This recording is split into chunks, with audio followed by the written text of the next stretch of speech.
서로 옆 사람과 이렇게 이야기합시다. 하나님 우리를 축복해 주십니다. 우리를 사랑하고 계십니다. 오늘은 하나님의 절대 주권 이런 제목인데 조금 어려운 그런 내용이 되겠습니다.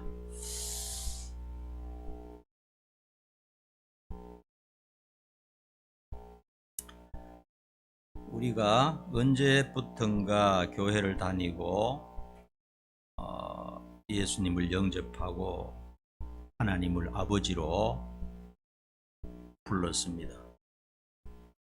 그것이 언제입니까?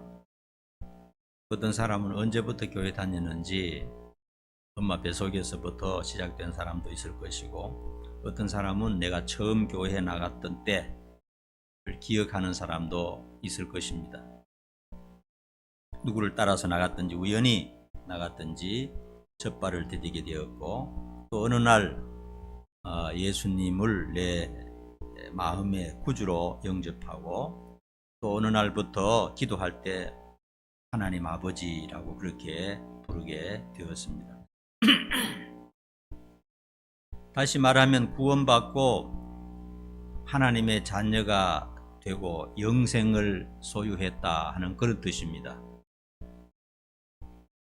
한번 따라합시다. 나는 구원받은 사람이다.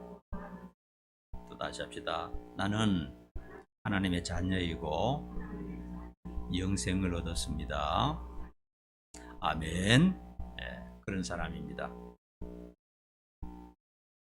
우리가 구원받은 하나님의 자녀다, 영생을 얻었다 하는 그것을 여러분 마음에 꼭 담아두시고 끝까지 제 설교를 이렇게 잘 들으시면 되겠습니다. 자, 이런 구원의 신앙, 영생의 신앙을 가지게 된 것이 우리의 의지에 의한 것인가, 아니면 하나님의 예정과 선택에 의한 것인가 하는 말씀을 우리가 좀 오늘 하도록 해 보십시다. 정확하게 대답하는 것이 사실 어렵습니다. 어떤 때는 내 의지로 신앙생활을 시작한 것 같고, 어떤 때는 하나님의 예정 가운데서 신앙생활을 한 것 같기도 하고, 어느 한쪽을 꼭 집어서 대답하는 것이 사실 어려워요.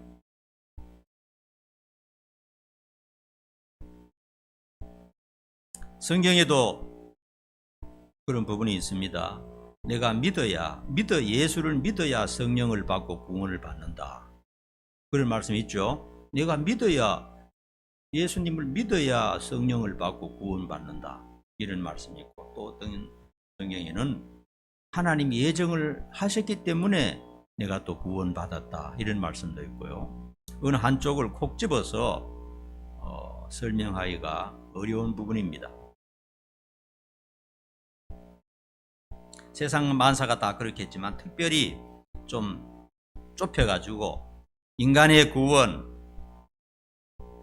나의 구원에 있어서 하나님의 선택 또 나의 의지, 이 두 가지 다 매우 중요합니다. 그런데 둘 중에 두 가지 다 꼭 필요하고 꼭 중요하고 성경에서 강조하는 부분인데, 그 중에 어느 것을 앞세우는가에 따라서 교단이 나뉘어졌어요. 일반 성도들은 그냥 예수 믿으면 됩니다.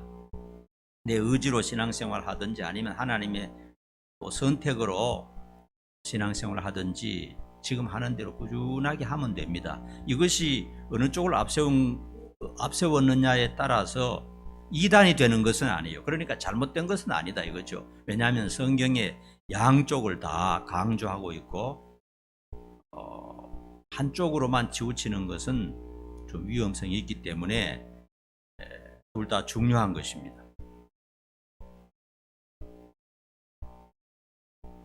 예를 들자면요, 인간의 의지를 앞세우는 교단들은 예를 들어 천주교, 감리교, 순복음교, 성결교 등 대부분의 교단이 인간의 의지를 앞세우고 있어요. 사람이 믿었기 때문에 하나님이 은혜를 주시고 구원도 주시고 영생 받는 것이다. 하나님의 예정과 선택을 부인하는 건 아닙니다. 그 교단도 역시 하나님의 선택과 예정도 중요하다. 굉장히 중요하다. 이것이 굉장히 근본이다. 그럼에도 불구하고 최종 결단은 자기가 믿어야 된다. 믿지 않으면 이 모든 것이 헛사로 돌아간다. 그래서 하나님의 주권과 인간의 의지에 놓고 볼 때 인간의 의지를 조금 앞세우는 것입니다. 그렇다고 해서 하나님의 주권을 무시하는 것 아니라는 것을 꼭 기억하시기 바랍니다. 우리가 속한 장로교는 하나님의 주권적인 선택을 앞세웁니다. 개혁주의, 칼빈주의라고 하는 우리 장로교는 하나님의 주권이 조금 앞선다. 인간의 의지보다 하나님 주권이 앞선다. 왜 그러냐? 인간의 의지와 노력과 결심, 믿을 것이 못 되더라. 다 결심을 했는데 하루도 지나지 못해서 내 자신이 바뀌는 것을 봤을 때 이 막중한, 이 거대한 인간의 구원에 관해서 인간에게 맡겨놓으면 누가 살아남겠느냐? 하나님이 주관을 하시고 하나님이 주권적인 선택으로 이끌어 가셔야 구원이 완성되는 것이지, 인간 자체에게 맡겨놔서 이렇게 변덕스럽고 이렇게 못된 인간이 끝까지 수성하느냐? 못한다. 이것이 저와 여러분이 속한 우리 교회의 그 구원관이죠. 그렇다고 해서 여러분 꼭 기억하십시오. 인간의 의지를 무시하는 것이 아닙니다. 인간의 의지도 굉장히 중요합니다. 자, 오늘 은혜 찬송 우리가 불렀죠. 전자, 그러니까 하나님의 주권을 앞세우는 전자에서는 자연히 무슨 말을 많이 하느냐 하면요, 교회 가보면요, 하나님의 은혜를 많이 강조합니다. 모든 것이 하나님의 은혜였다. 100% 하나님의 은혜였다. 그리고 감사라는 말을 많이 강조하게 됩니다. 왜냐하면 인간의 구원에 있어서, 인간의 죄 용서받는 데 있어서 내 은혜는 내 공로는 하나도 없고 100% 하나님의 은혜이기 때문에 은혜를 많이 강조합니다. 그리고 감사하다는 말을 많이 강조합니다. 여러분이 이제 우리 교회에서 신앙생활 하다가요, 순복음교회나 감리교회나 성결교 같은 데 한번 가서 가만히 앉아서 주일 예배 한번 드려보면 옳기는 옳은 것 같은데 같으면서도 조금 다르다 하는 생각을 여러분이 하실 수 있습니다. 가서 여러분들이 한번 예배 참관해 보면요, 거기 가면 뭐가 많이 강조되느냐 하면요, 헌신이 강조돼요. 인간의 헌신, 인간의 노력, 열정. 한 사람이라도 더 나가서 전도해야지, 더 열심히 봉사해야지, 이런 쪽으로 많이 강조해요. 그렇기 때문에 그쪽에 강조하는 데는 이제 교회가 크게 부흥할 수 있습니다. 왜냐하면 열정과 부흥과 인간이 헌신에 대해서 계속 강조를 하기 때문에 어떤 면에서 조금 더 나가버리면 구원과 연결시켜 버립니다. 자기의 노력과. 그런 부분이 있다는 것을 여러분이 아셔야 됩니다. 그래서 우리는 인간의 자유의지보다 하나님의 절대 주권이 앞선다 하는 것을 믿고 있습니다. 제 자신이 그렇게 믿고 있어요. 그러나 그 반대쪽을 우리는 이단이라고 하지 않습니다. 그쪽에도 구원이 있고요, 그것도 굉장히 중요합니다. 오늘 본문을 자세히 공부하면 그런 사실들을 좀 더 여러분들이 이해할 수가 있을 것입니다. 성경을 한번 읽어보면요, 11절에서 13절 다시 한번 읽어보십시다. 읽어봅니다. 시작. 그 자식들이 아직 나지도 아니하고 무슨 선이나 악을 행하지 아니한 때에 택하심을 따라 되는 하나님의 뜻이 행위로 말미암지 않고 오직 부르시는 이로 말미암아 서게 하려 하사 니부가에게 이르시되 큰 자가 어린 자를 섬기리라 하셨나니 기록된 바 내가 야곱은 사랑하고 에서는 미워하였다 하심과 같으니라. 어떤 면에서 참 인간의 이성으로 이해하기 어려워요. 야곱은 사랑하고 에서는 미워하였다. 하나님이 그렇게 말씀하셨는데 그렇게 말씀하시는 시점이 문제란 얘기예요. 그들이 태어나서 어떤 선을 행하고 악을 행하고 난 다음에 요놈들 하는 거 보니까 야곱은 잘했어. 그러니까 내가 사랑할 거야. 에서는 이거 하는 거 보니까 내 마음에 안 들어 미워할 거야. 그게 아니었다는 겁니다. 엄마 뱃속에서 태어나지도 않았는데 하나님께서 그의 어머니를 불러서 말씀하셨다는 겁니다. 네 뱃속에 쌍둥이가 있다. 그런데 내가 그 중에 하나는 내가 적극적으로 사랑해서 모든 혜택을 완전히 베풀겠다. 그러나 하나는 내가 미워해서 모든 은혜를 다 뺏어버리겠다. 이렇게 말씀하셨다는 거예요. 태어나지도 않았습니다. 그들에 대한 어떤 정보도 없고 어떤 기록도 없어요. 그런데 하나님께서 그의 어머니에게 일방적으로 선포를 해버렸어요.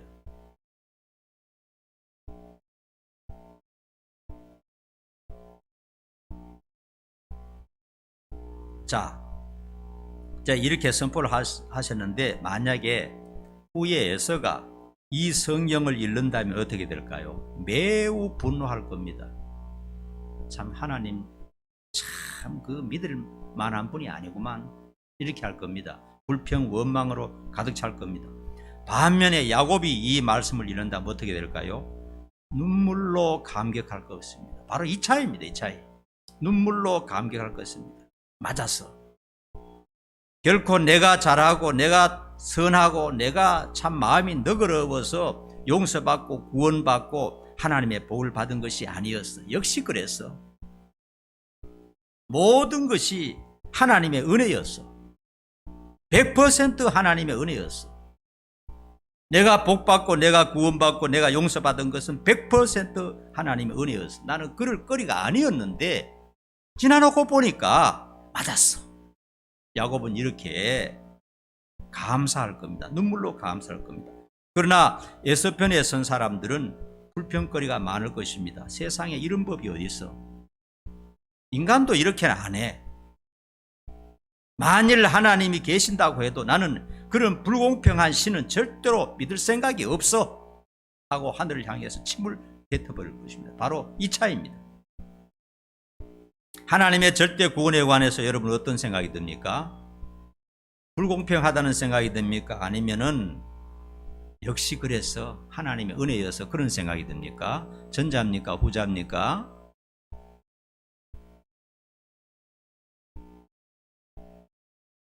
은혜를 깨달으면은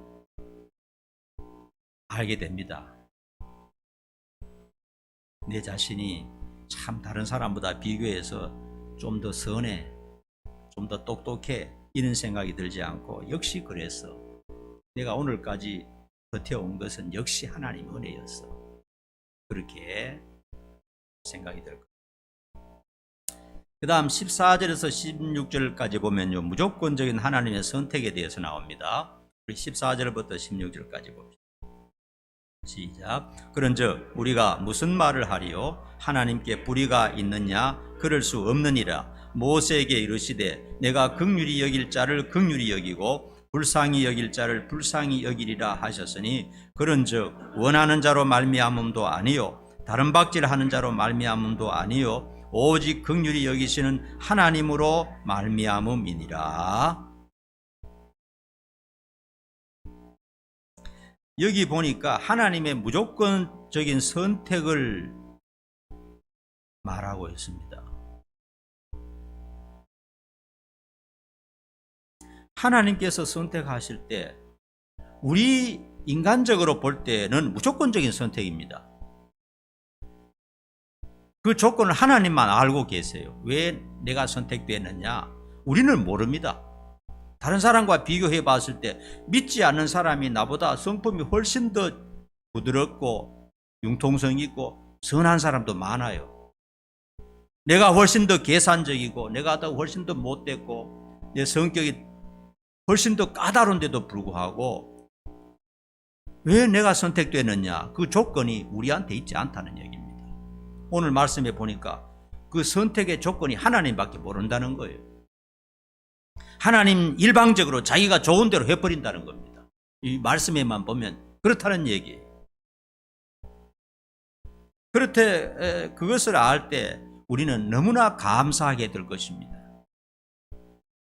구원받을 조건을 나에게서 찾으신다면 도덕적인 부분, 충성스러운 부분, 헌신적인 부분, 얼마나 전도했느냐 하는 것에 따라서 또 내 깊은 속 마음 이런 것을 찾아본다면 구원받지 못할 것이 뻔한데 전적인 하나님의 사랑과 은혜였기 때문에 오늘 내가 여기에 있고 오늘까지 내가 신앙생활을 유지하고 있고 벌써 교회를 떠나서 다른 종교로 갔을 수도 있는데 역시 하나님의 은혜였어. 그래서 우리는 감격하게 되는 것입니다. 하나님의 선택, 하나님의 주권, 하나님의 은혜 때문에 오늘 내가 여기까지 왔어.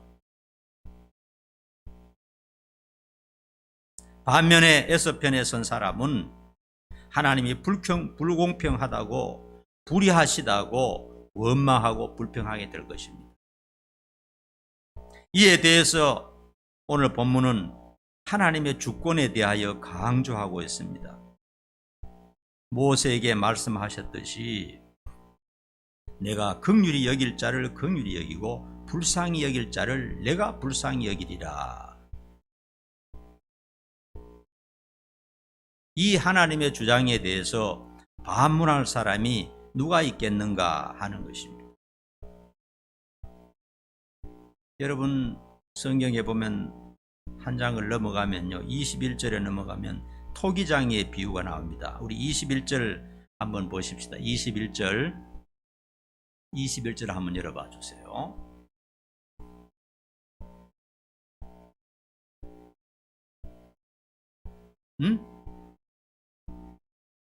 안 나와요? 내가 얘기 안 했던가? 그렇구나. 제가 읽겠습니다. 진흙 한 덩이로 어떤 그릇을 만들 것인지 하는 것은 토기장이의 마음이다 하는 것입니다. 그러니까 이 그릇을 만들 때 흙을 가지고 토기장이가 그릇을 만들지 않습니까? 어떤 그릇은 작게 만들고 어떤 것은 크게 만들고 어떤 그릇은 귀하게 쓸 것을 만들고 어떤 그릇은 아무렇게나 쓸 것을 만들고 그 그릇을 만드는 사람은 자기의 마음대로 한다는 겁니다. 그렇죠?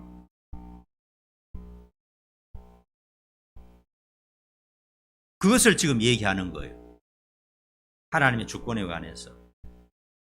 그래서 인간이 뛴다고 되는 것도 아니고 노력한다고 되는 것도 아니고 자기 자신을 어떤 희생 제물로 만든다고 되는 것도 아니고 하나님의 주권적인 선택에 의해서 된다 하는 것을 주장하고 있는 것입니다. 여기에 반해서 유대인들은 자기들의 공로와 의를 내세우면서 스스로 자기들의 노력과 공로로 천국 갈 수 있다라고 말을 했어요. 그때 주님께서는 인간의 어떤 노력도 공로도 선행도 결코 구원에 이르지 못하고 오직 하나님의 선택에 의한 것이라 이렇게 주님이 말씀하셨다. 그 다음 17절 18절에 가면요 긍휼도 완악함도 하나님이 정하신다 이렇게 말씀하셨어요. 한번 보십시다. 17절 18절 다 시작. 성경이 바로에게 이르시되 내가 이 일을 위하여 너를 세웠으니 곧 너로 말미암아 내 능력을 보이고 내 이름이 온 땅에 전파되게 하려 함이라 하셨으니 그런즉 하나님께서 하고자 하신 자를 긍휼히 여기시고 하고자 하시는 자를 완악하게 하시느니라.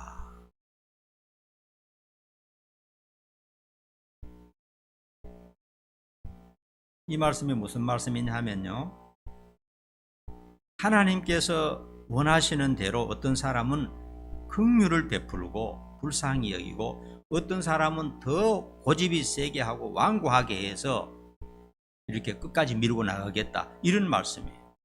누구에게 하신 말씀이냐? 애굽의 왕 바로를 두고 하는 말입니다. 여러분들이 알다시피 애굽 왕 바로는 아주 완고하고 교만했습니다. 그리고 자기 스스로를 하나님이라 칭할 정도로 교만한 그런 사람이었습니다. 오늘날로 말하면 북한의 독재자들, 그런 사람들은 천하의 신이 자기들밖에 없죠. 바로 왕은 하나님을 대적하다가 10가지 재앙을 받고 망하게 되었습니다. 결국은 그의 완고함과 교만으로 인해서 그런 방향으로 하나님께서 사용하셨다 하는 것입니다.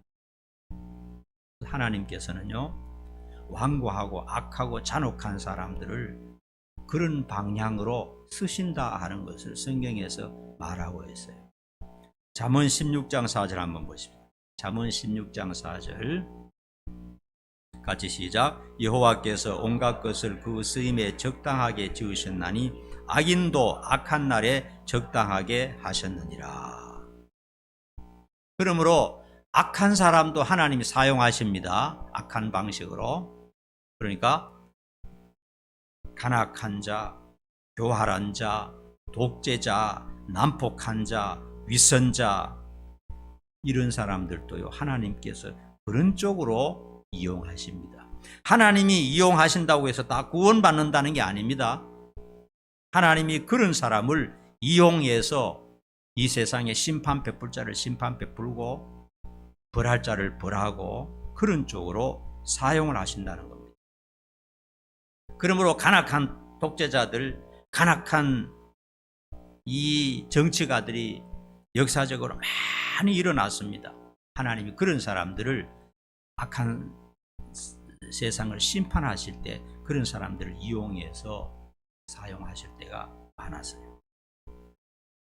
그래서 악한 자가, 특별히 악한 자가 스스로 반성하고 회개하지 않는다면 악한 쪽으로 사용이 되고 버림받게 된다 하는 것을 말씀하고 있는 겁니다.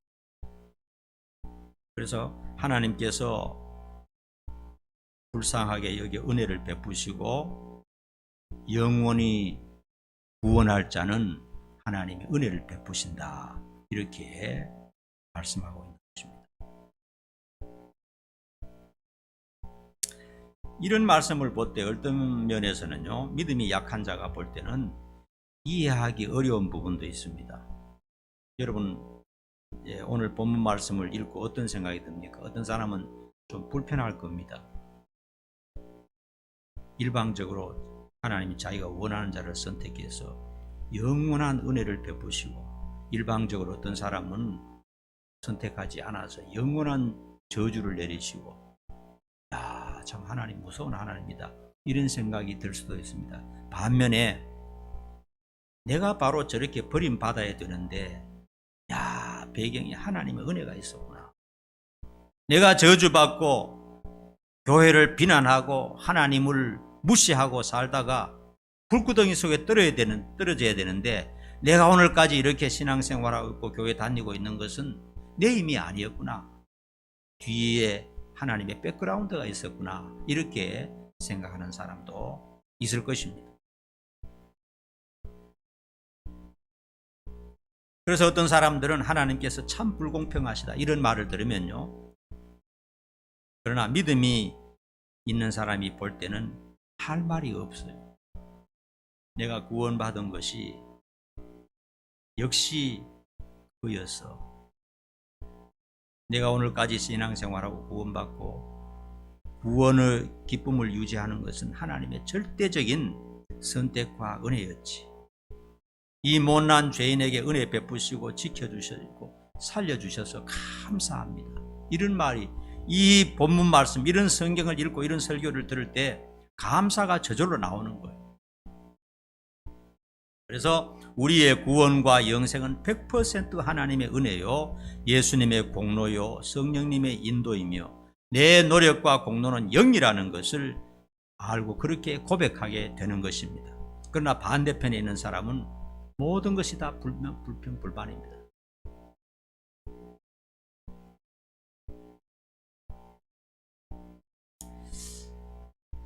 그럼에도 불구하고 우리 마음속에 한 가지 매듭이 풀리지 않은 것이 있죠. 야, 그러면 선택받지 못한 사람은 아무래도 안 되는구나. 이런 어떤 맥이 풀리는 면이 있을 겁니다. 그런데 한번 따라 합시다. 지금은 복음 시대, 지금은 성령 시대, 지금은 은혜 시대. 요거를 알아야 됩니다. 신약이 들어와서는요, 이 무제한적으로 은혜가 베풀어지는 시대라는 것을 성경을 통해서 우리가 깨달을 필요가 있습니다. 불평할 이유가 없어요. 제가 두 군데를 찾아서 여러분들에게 결론적으로 얘기하면 여러분들도 이해하게 될 것입니다. 꼭 기억해야 됩니다. 첫 번째로는요, 이런 말씀이 있습니다. 성경에 따라합시다. 너와 내 집이 구원을 받으리라. 그 말씀을 한번 봅시다. 사도행전 16장 31절 저 한번 읽어봅니다. 시작. 이르되 주 예수를 믿으라. 그리하면 너와 내 집이 구원을 받으리라 하고, 이 말씀을 이제 여러 가지로 이제 해석을 해야 되겠는데, 간단하게 말하자면요, 내가 구원을 받았잖아요. 내가 구원을 받았다면 이미 그 복음의 에너지가 내 가정과 내 주변에 스며들고 있다는 사실을 알아야 됩니다. 항상 구원은 그런 역사를 이루었어요. 구원의 역사는 나로부터 시작해서 내 가까운 사람에게로 누룩처럼 서서히 소리 없이 스며든다는 사실입니다. 내가 가장 먼저 교회 다녔는데 우리 부모 형제들이 신앙생활을 하지 않잖아요. 그런데 알게 모르게 복음의 누룩이, 은혜의 누룩이 서서히 스며들어서 어느 순간 그 사람들도 변화받는 역사, 이것이 바로 구원의 역사입니다. 우리 집에서 나 혼자 예수 믿다가 나는 천국 가는데 내 부모, 내 형제, 내 친구들은 하나도 구원 못 받았네, 하나님 선택 안 했네, 그런 생각할 필요가 없어요. 내가 구원 받았는 거 보니까 이미 시작되었어.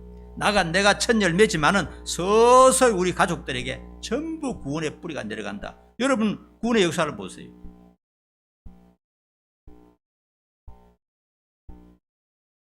제 자신만 봐도 그렇습니다. 제가 어릴 때, 아주 어릴 때 혼자 교회 나갔는데 유교가 심한 집안이었어요. 그런데 세월이 지나놓고 보니까 한 사람 한 사람씩 전부 돌아서 100% 돌아온 거예요.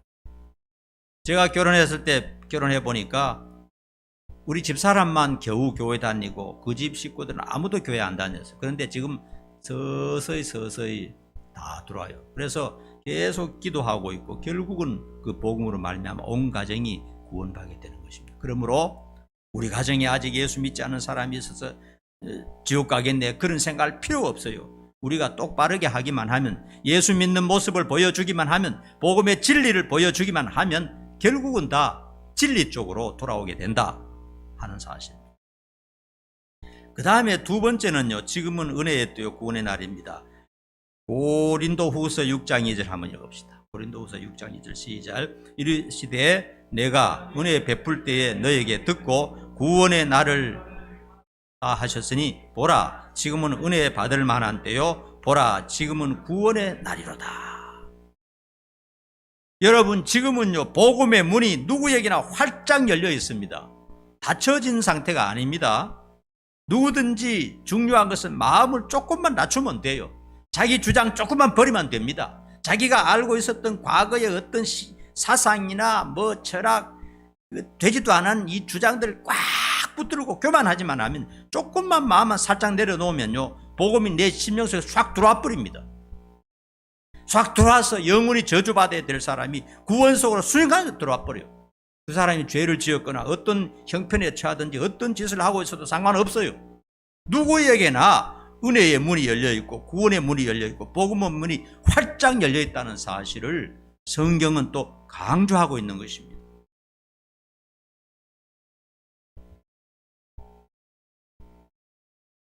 하나님의 주권적 선택이 이 은혜의 순간에는 다 열려 있는 거예요. 누구든지 마음만 낮추고 믿습니다. 예수님 이름 한 번 부르면 다 된다는 사실입니다. 활짝 가능하면 모든 사람이 다 구원받을 수 있도록 문이 활짝 열려 있는 상태입니다. 그러나 이것도 시간이 있습니다. 복음의 문도 교회의 문도 닫힐 날이 와요. 그 안에 우리의 역할이 매우 중요하다는 사실을 알아야 되겠죠. 그래서 잘 모르는 이웃에게, 잘 모르는 사랑하는 사람들에게 전해야 하는 것입니다. 기도하겠습니다. 하나님의 절대 주권에 관해서 우리가 말씀을 살펴보았습니다. 그럼에도 불구하고 오늘은 모두가 은혜 받을 수 있고 복음을 듣고 구원받을 수 있는 때라는 사실도 우리가 알게 되었습니다.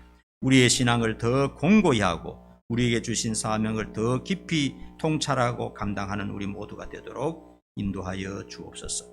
예수님 이름 받들어 간절히 기도하옵나이다. 아멘.